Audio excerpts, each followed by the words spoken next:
অনেক দিন আগের কথা। পাহাড়ের মাঝখানে অবস্থিত একটি ছোট গ্রাম ছিল। হুইসপ্যাক নামে একটি কৌতূহলী বিড়াল ওই পাহাড়ের চূড়ায় বসবাস করত। হুইসপ্যাক ছিল একটি কালো বিড়াল, যার চোখ ছিল উজ্জ্বল সবুজ ও সূর্যের আলোর ঝলমল করত। বেশিরভাগ বিড়ালের মতো হুইসপ্যাক কেবল ঘরের চারপাশে ঘুরে বেড়াতেই সন্তুষ্ট ছিল না। প্রতিদিন সে মাঠের মধ্যে লম্বা ঘাসে ঘুরে বেড়াতো, গাছে চড়ত এবং প্রজাপতির পিছন পিছন নাড়াচাড়া করত। একদিন রৌদ্রোজ্জ্বল বিকেলে হুইসপ্যাক বনের ধারে ঘুরে বেড়ানোর সময় সে মৃদু মিয়াও মিয়াও শুনতে পেল। শব্দ শুনে সে কাটা ঝোপে আটকে থাকা একটি ছোট বিড়ালছানা দেখতে পেল। বিড়ালছানাটি ভয়ে কাঁপছিল, নিজেকে মুক্ত করতে পারছিল না।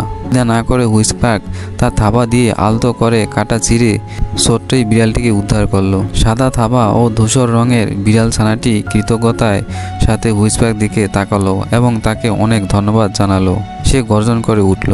হুইসপ্যাক হেসে বলল, আমাকে ধন্যবাদ দেওয়ার দরকার নেই, আমি সাহায্য করতে এসেছি। সেই দিন থেকে দুজনের খুব ভালো বন্ধুত্ব হয়ে উঠল।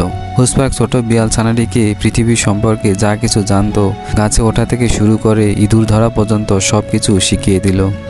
তারা একসাথে মাঠে ঘুরে বেড়াতো এবং দুটি খেলাধুলাপূর্ণ বিড়ালের সাথে গ্রামটি শীঘ্র একটি উজ্জ্বলময় হয়ে ওঠে। এবং তাই হুইসপ্যাকের জীবন আরও সমৃদ্ধ হয়ে ওঠে। সাহচর্য এবং নতুন অ্যাডভেঞ্চার ভরে ওঠে তার জীবন। দুজনে ভালো বন্ধুত্ব হয় এবং তাদের জীবন হয়ে ওঠে পরিপূর্ণ। তারা একে অপরের বিপদে সবসময় পাশাপাশি থাকতো।